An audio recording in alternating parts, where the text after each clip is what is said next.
Good afternoon and welcome, everyone. My name is Molly Anderson. I'm the Executive Director of UB Center for Leadership and Organizational Effectiveness, and I'd like to welcome you to our 52 Weeks of Leadership series. I have some great news to share. Geico Careers is going to be our official sponsor of the series. That way, this program is available to all throughout the year, all 52 weeks. So special thanks to Geico. I'd also like to tell you about our Chloe conference on June 3rd. Wouldn't mind advancing the slide, Rick. We have a wonderful keynote speaker, Daniel Pink, best-selling author, has one of the most viewed TED Talks of all times. Our theme of the conference is the future of leadership, changing the way we live and work. We have 30 workshops offered virtually. So whether you live in Buffalo or Ghana, you're welcome to participate. Peter will put a link to the conference website in the chat. If you register before April 30th, you can receive our discounted rate. So today we have the privilege of having Dr. Rick Steinberg, who is the UB School of Management Executive in Residence. He has his PhD in Industrial and Organizational Psychology from Michigan State. He's also bringing with him 35 years of global experience in companies like Praxair, CTG, and Goodyear. I call him Chloe's head coach. He does extensive coaching in our Leadership Accelerator program with many of our clients. And here's a fun fact about Rick you may not know.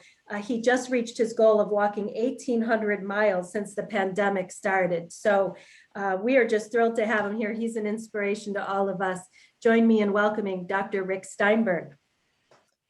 Thank you. I appreciate it, Molly. I was not anticipating the little plug, but thanks so much anyway.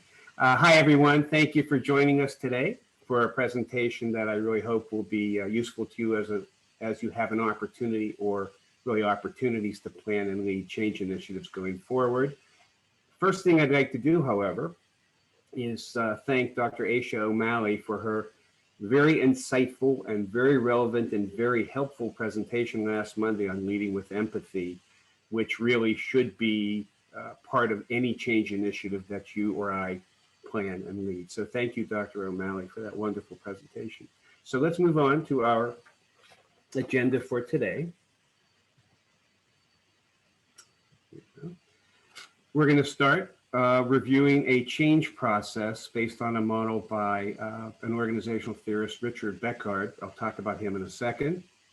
And it's based on the identification of three different states of change, if you will. First, with a future state, and we'll be talking about three different levels of the future state. I'll be talking about the present state, which you can get to based on a series of diagnostic questions, and we'll review those diagnostic questions. And then, of course, there's a transition state, not surprisingly, which is really the bridge from the present state to that future state. Now, the organizational change process that I'm going to be talking about and presenting really utilizes a transition model for change, and it's adapted from a change process, both developed by Richard Beckard, who is one of the seminal or pioneer organization development theorists and practitioners. Now, giving away my age a little bit here, but actually was fortunate to meet him back in the mid-'80s when the organization I was working for at the time utilized his process and model for change. So before I show you the change process, so let me show you Beckard's formula for change, which the change process is based on. The formula for change is D times V times Fs, and that must be greater than R, with D meaning or being the referring to dissatisfaction with the current state or the present or the status quo of whatever you're thinking of changing. So it's dissatisfaction with really whatever you're thinking of changing. The V would be a vision or a model of a desired or a future state, a vision of what's possible. The FS refers to first steps towards the vision. It's the plan really to move forward towards that desired future. Now, maybe not interesting to you, but interestingly to me, when I worked with this back in the mid-'80s, the FS at the time and the model I was using was actually something that was called TP, or transition processes. Later, it became FS, or first steps. I actually feel more comfortable with the TP because transition processes include first steps and additional steps needed really to move towards that vision. But that's It's a little thing, it's a little quirk, but we can still certainly work with this. And R is resistance to change. So then all of those, the product of all of these, the D, the dissatisfaction, the V, the vision, the FS, the first steps, must be greater than the resistance to change. And notice, because it's a multiplicative model, the absence of any one of them, if any one of them is zero, if there's no dissatisfaction with the current state, if there's not a vision for the future, if there are no steps that we've come up with, if any one of them is zero, it's really going to shoot you. Well, it's not going to shoot you down, but it's going to shoot the change process down. Okay, so let's move from Beckhart's formula for change to his transition model, or his change process. Now, by the way, why are we even talking about a systematic process for change efforts? I mean, very often when we sense the need for change, we just start doing. We just start doing things. Many people are just kind of built that way. I don't want to plan. I just want to start doing, which particularly in urgent situations, makes sense. But most meaningful change is not urgent. It may be important, but most meaningful change is not urgent, and it requires or at least benefits from some level of planning. So let's take you through this change process here. It starts with future state. And you can see the V, that's the first thing. By the way, we're not starting with the current. We're not looking at how are things now. This process, this model actually wants you to look first at the future state. What do you want to be? What's that desired future state? And notice the V there, that's actually referring back to that formula for change, that vision or model for change. The next step is the present state, current state. And the D is referring back to Beckhart's formula for change, the dissatisfaction with the present state, with the status quo. And again, not surprisingly, the third step is that transition state, the FS meaning first steps. And I gave you my little bit of a quirky disagreement with this. So let's move to the first part, to the future state. And it consists of a mission and vision, strategic goals, and something you may or may not have heard of called a midpoint scenario. I think it's unique to this process. The mission being, of course, your reason for being here, your reason for existing, maybe your top 2 or 3 or 4 priorities as an organization. Vision would be your ideal end state.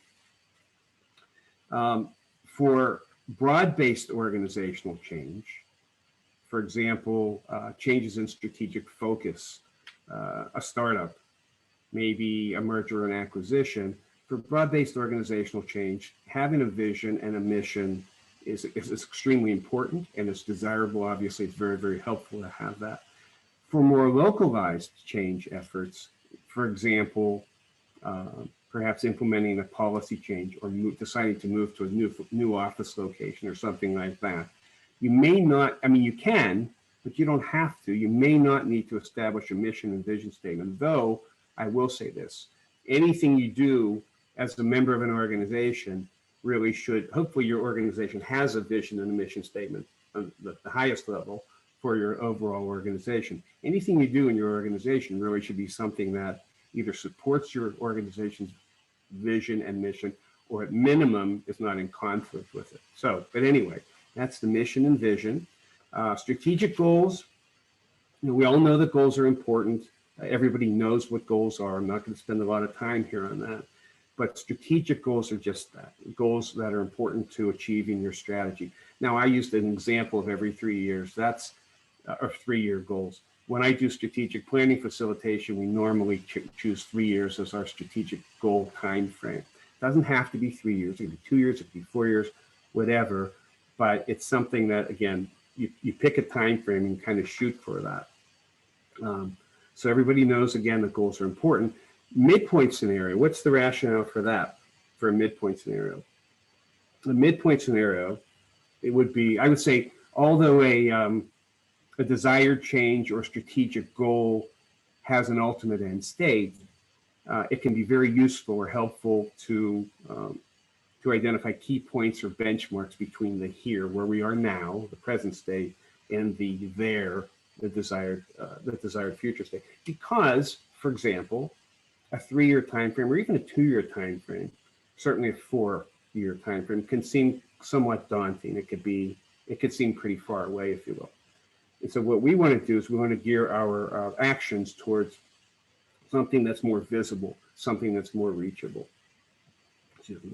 So in this process, we sometimes pick a midpoint and we think about it and describe it in two different ways. One is, for that midpoint scenario, what are things going to look like at that midpoint? We want to have kind of a description. We actually want to take the roof off the building and look down and see what's going on at that midpoint scenario. So what things are going to look like at that midpoint. And second, we plan our actions and our activities using that midpoint as our target. Why? Again, because that midpoint is more realistic, it's more visible, it's reachable. And it can lead to better motivation because it is indeed more reachable and more visible. And that doesn't mean we forget about, if we have a 3-year strategic goal, we are just picking that midpoint. Again, I chose 18 months as an example. It doesn't actually have to be exactly in the middle. In this case, I chose 18 months. It could be a year, it could be 2 years, but some point at which it makes sense in the middle to design our plan towards that midpoint, if you will. Okay, so let's move on here. And I mentioned before that we can look at change, if you will, not just at the high level organizational change, but at other levels as well. One little thing that's really cool about this change process is it's not restricted to broad-based organizational change. It can absolutely be used for change efforts at multiple levels, as can be seen by this chart here. The examples in this chart are, you can see the organizational level, you can see there's broad-based organizational change, the examples I gave. Actually, this is the one I use mostly for organizational strategic planning, as far as the direction of the organization, or it can be used for implementing a merger, or it can be opening a major manufacturing facility, or changing the compensation and reward system for an organization. Can be used for that level, but it can also be used for lower level, maybe an area or departmental change. And I gave some examples here. Maybe you want to change in the finance area, you want to change a policy or a procedure. Maybe you want to implement a sales development program for your sales employees. You can use it for that as well. But, and this is really cool, you can also use it for personal change. You can use it, I mentioned here, changing career. Even in my own family, I have a family member who, for example, changed from being an attorney to going into elementary education. So it could be used for that. I mentioned getting more physically fit, moving into a new house, something like that. So this process, or some version of it, can certainly be used for, again, not just the broad-based organizational change, but something more mid-level or even personal change. So again, I mentioned if someone's contemplating a career change, they can certainly identify that desired future state, for example, and then use this process. So let's move from the future state to the present state now. And I mentioned there were a series of diagnostic questions. The first part of this is called a constellation of change problems. Basically, there's never really only one problem associated with the change effort. There could be problems in policies and procedures, in relationships, in finances, in culture, lots of things. What we're doing here is listing, in a crude way, but nevertheless listing all of the problems associated with the change effort. You do this so you'll remember to address them as you develop your change plan. And by doing this, you're actually going to be feeding in or helping to carry out another process that we're going to be reviewing in a minute, called force-fit analysis. So you can see here, as I gave some examples here, there's 6 boxes here. There could be 4 boxes, there could be 16 boxes. In this case, I chose 6, and you get it so you can add whatever. If you start getting into the 20s, you might want to start thinking about reframing the problem. But the examples I gave, perhaps there's no budget for this. Oh, you can see the circle at the center. That's the desired state. That's where you're trying to get to. And this is the constellation, if you will, of change problems hitting this or maybe getting in the way of reaching that desired future state. So an example I gave is maybe there's no budget for this change initiative. Maybe the comp system that you have, the reward system, doesn't support what we're trying to do. Maybe you're lacking key skill sets, or it could be a variety of things. But literally listing in boxes every obstacle to that change effort that you can think of.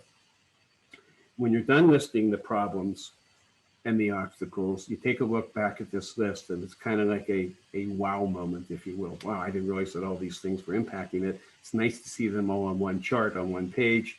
We've been dealing with all this stuff, but it's not meant to demotivate. It's really not meant to demotivate. It's meant to give you a picture of something you've never really taken the time to look at before. And that's the obstacles that you're going to systematically plan for and address. So from this point forward, I would say. So let's move on from the constellation of change problems and go to a second diagnostic area for the present state. And this is called key people, or readiness and readiness and capability. So what does key people refer to? Key people refers to the critical mass of people without whose participation this change cannot take place. It's the critical mass. You're not looking to make everybody feel wonderful and great by involving 9,000 people here. You're looking for the critical, not that that's a bad thing, but you're looking for the critical mass. The people in this group are the people that must be part of this change process. Their participation is absolutely required. For those key people, for that critical mass, what is the readiness for change and the capability that help bring the change about? So readiness typically deals with things like willingness and motives. Is someone willing to change? Do they want to change? The motives, what's their reason for change? The capability would deal with power. Does the person bring power and influence, or influence, I should say, or the ability to allocate resources? It's funny, the resources tend to be consistent in these processes that I work with. There's lots of them possible, but the ones that come up the most are time of the person, himself or herself, the people that they may control, if you will, or they may supervise, and also money tends to be one of those resources as well. So this is what we're looking for. And again, a simple, maybe even simplistic chart, doesn't have to be complicated, where we simply list the key people down the left side, and it doesn't have to be 6 people or 5, it could be more than that, obviously. And you're just listing the key people, those critical mass, and what the readiness is in terms of a checklist. This is a high readiness at this point, a low readiness, medium, same thing with capability. Again, readiness dealing with the willingness and motives, the capability dealing with the power that they bring, the influence, their ability to allocate resources. And this will come in handy later, you'll see. Okay, so we move to our third diagnostic for the present state, and this is called a force field analysis. I'm sure many of you have probably heard of this, and from what I show you, it'll be a little bit in different forms, but maybe a different format. But basically, force field analysis is basically asking the diagnostic question: what are the significant forces for and against the change effort, as well as I throw in what is their strength and what is their actionability. Now, to use the force field analysis to its best advantage, you should first try to define the desired future state as explicitly as possible, which, again, we hope to have developed or defined that future state when we developed our strategic goals and our midpoint scenario. So that's what we might be shooting for. And then basically, it's a question of listing on each one of those arrows the obstacles to change. And where would we get these obstacles from? Well, we've actually already done this work. We listed all of the change problems that are impacting or barriers to the change effort. Basically, each one of those arrows will have one of those problems listed on it, one of those change problems. So we've already done that for the obstacles. Just to give an example here from the constellation of change problems. So the first arrow might have no budget. The second arrow might have comp reward system. The third might have low or lack of key skill sets there. So we list those. We do the same thing with supporting factors. Maybe one of the supporting factors is that we have several key leaders in the organization that are already supportive. Maybe, maybe frankly, the current situation is so bad that it's just forcing us to move forward. It could be something that's supporting us or pushing us in the direction of that desired future state. The next thing we do for each one of those obstacles and each one of the supporting factors is we indicate their strength simply by putting an H high strength, M medium strength, or L low strength. Now, why is this even important to do this? Well, it can help you with your strategizing. For example, let's say you want to deal with, we want to deal with the low strength obstacles first, maybe the proverbial low hanging fruit. And maybe by doing this, by dealing with the low ones, the low strength ones, we can get some momentum going for a change effort. On the other hand, some organizations, some people, some groups like to start with a strong obstacle, high strength obstacle, with the idea that if we handle this particular obstacle or these two particular obstacles, perhaps there'll be a domino effect. And by taking care of this obstacle, other ones will either diminish in importance or perhaps even go away. So those are some things you might want to consider when you're developing your strategy for dealing with obstacles and supporting factors. So we've listed our obstacles, we've listed our supporting factors, we've listed whether or not they are high, medium, and low strength. And then we simply, at the bottom, I noticed at the very bottom of the chart, I wrote actionable question mark with an asterisk. For each, you basically, with your team, the people that you're discussing this with, you go through each of those obstacles and supporting factors, decide which ones you can do something about. Interestingly, in almost all of the teams, the groups and the organizations that I work with, they tend to find that most of the obstacles and even most of the supporting factors, most of the obstacles are actionable, not necessarily all, and that supporting factors perhaps can be enhanced. So we can make it an even stronger factor. So again, so what we've done is we've decided not only what are the obstacles are, or determined rather, we've identified how strong they are, which might give you some thoughts as to which ones you want to attack first, and which ones indeed are actionable. So once again, once you've identified the forces for and against the change, and you've identified the ones that are actionable, you'll have a much better idea then of where you need to focus your efforts for, in order to move from the present state to what is your desired future state. Okay, and then we move on to getting from where we are now to where we want to be, the present state to the desired future state. And it consists of action or activity planning, which is the events, the activities, the things you need to do, the actions you need to do, including the timetable and measures of success. And we also include a short-term scenario, which includes the initial action steps. Again, I expressed my very mild concern with that Beckard model where they changed, I think, transition processes to first steps. I believe this process, the way we've adapted it, will include will include the overall plan, which includes the first steps. But let me move on here. More specifically, how do we get from the present state to the desired future state? Through activity planning. They said specifying the activities or events that need to occur to get from here to there. The there is typically being a strategical or a midpoint scenario. And you may have several of these that you're doing this for. Again, it includes a timetable and success measures. I like to think of it very simply. The strategic plan or the action planning question is not just the what has to be done, but who does what by when, within what time frame. And again, how do you even pick these activities or events to work on? How do you know what to work on? Well, we've just done this. You use your force field analysis where you not only listed the supporting factors and barriers to your desired change, you've also identified their strength and you've identified which ones are actionable. So each one of these actionable items could or should be subject to an action plan. Okay. And then again, the short-term scenario we've talked about before, that's, I mean, you have an action plan, you have a broad action plan here. What do you need to do to kick this thing off, to get it started? Let's say in the first 30 days or perhaps 60 days. But when you, instead of just having the plan out there, you need a little bridge to get to that plan, to really get going, things that you need to do to kick this off. Okay, so, excuse me. Let's revisit the change model. Here's what you did.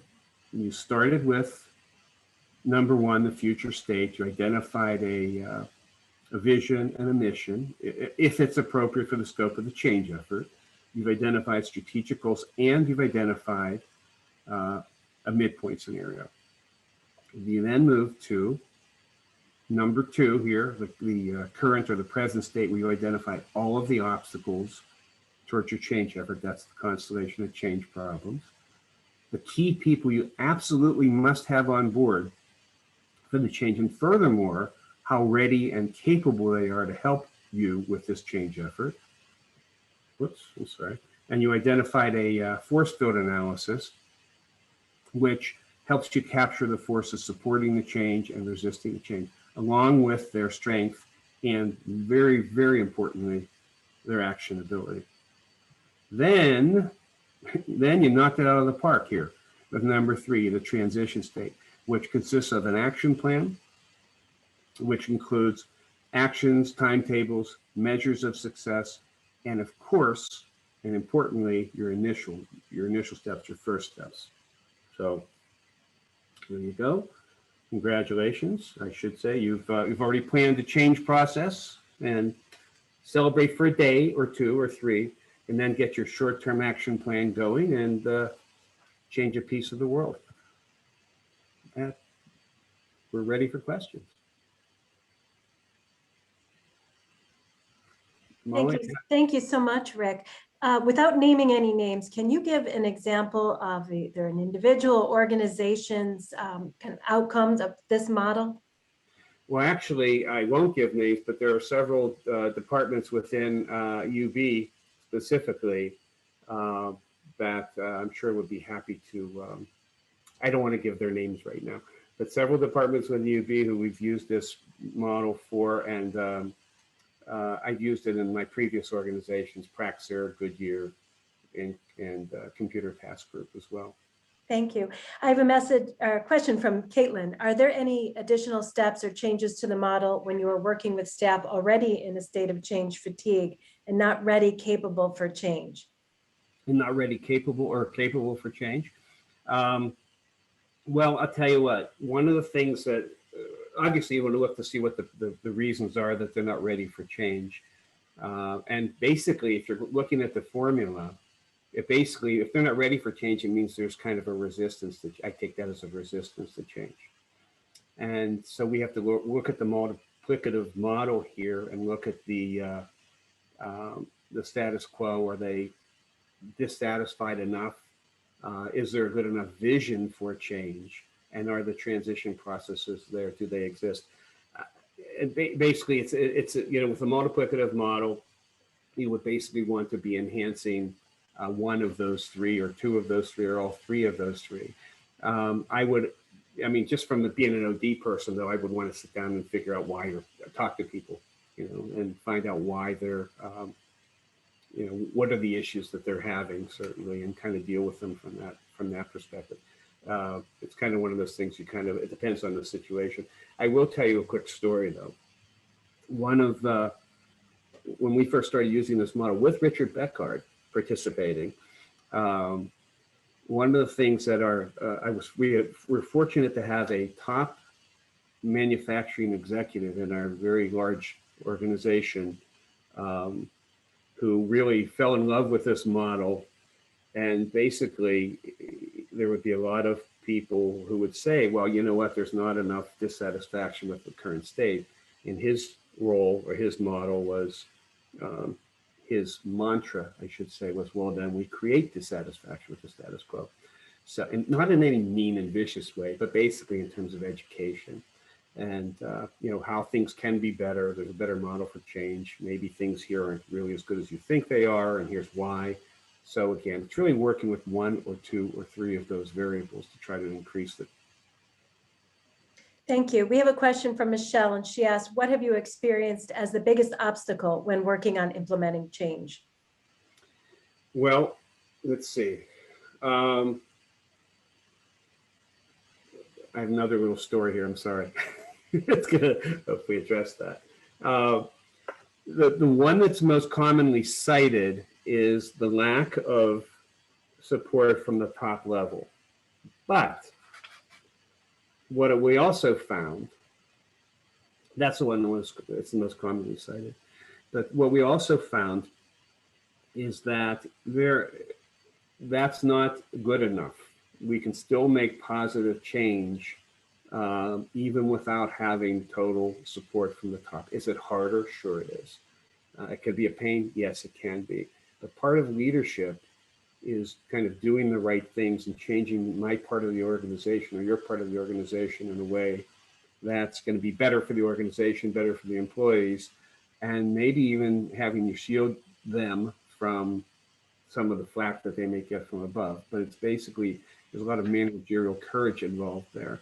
And even, I mentioned this executive back in my first organization who was, I think, pretty forward thinking. He would say, you know what, you can change things from the middle of the organization as well as from the top. Does it help to all? And then basically when people see good things happening, they start adapting and adopting them, if you will.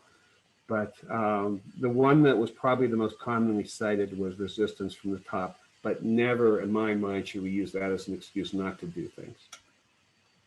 We have another question here, and he said it may be similar to previous questions. Any suggestions for balancing nimbleness and responding to market conditions and change fatigue due to constant change and reacting to competition? Okay, let me hear that one more time, a little more slowly. That was a lot. I believe he's getting at what suggestions do you have for balancing nimbleness in response to market conditions and change fatigue? Market conditions. Change fatigue, again, if change fatigue is the easiest one to address, you make the model, you make that desired future state really attractive, but you have the means to do it, certainly. People, no matter how much change fatigue there is, if people see, in my mind, if people see I'm going back to the formula, if they see a really attractive model for change, they're going to want to do that. Nimbleness, boy, I mean, I'm not sure how nimbleness fits in everywhere. I mean, you want to use that concept to adapt. You're constantly looking at changes in the market. You're constantly looking at changes in how, maybe effective leadership, if you will. But nimbleness is, I can't see how it wouldn't be important in all aspects of this. Earl asks, it seems that there's a current trend for companies to hire dedicated change management personnel. I'm curious as to your thoughts on that organizational trend. I think it's great. And I will say this, I love this model for change. It doesn't have to be used. Does not have to be the one that's used by everybody. As a matter of fact, this was adapted. I said adapted from Beckard. What we did back in the mid 80s, I actually took some things from it and changed a few things around, but basically use it. But if people they understand, the change consultants basically understand the concepts of change management and really go back to, I'm holding here a book that I have from the 1960s on change management.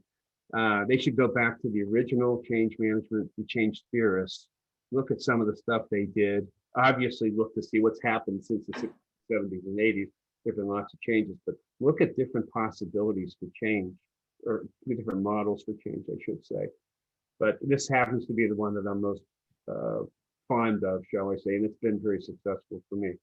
But good luck to anyone who's doing this. I think it's a great area to be in. Well, thank you, Rick, and thank you everyone for joining us. Please remember that we post all of our sessions to the CLOE website, and if you'd like to reach Rick or any one of our faculty and experts at CLOE, please contact us. And next week, we'll have Dr. Prasad Balkundi talking about handling negative relationships. We hope to see you then. Thank you all and have a great week. Thank you, everybody.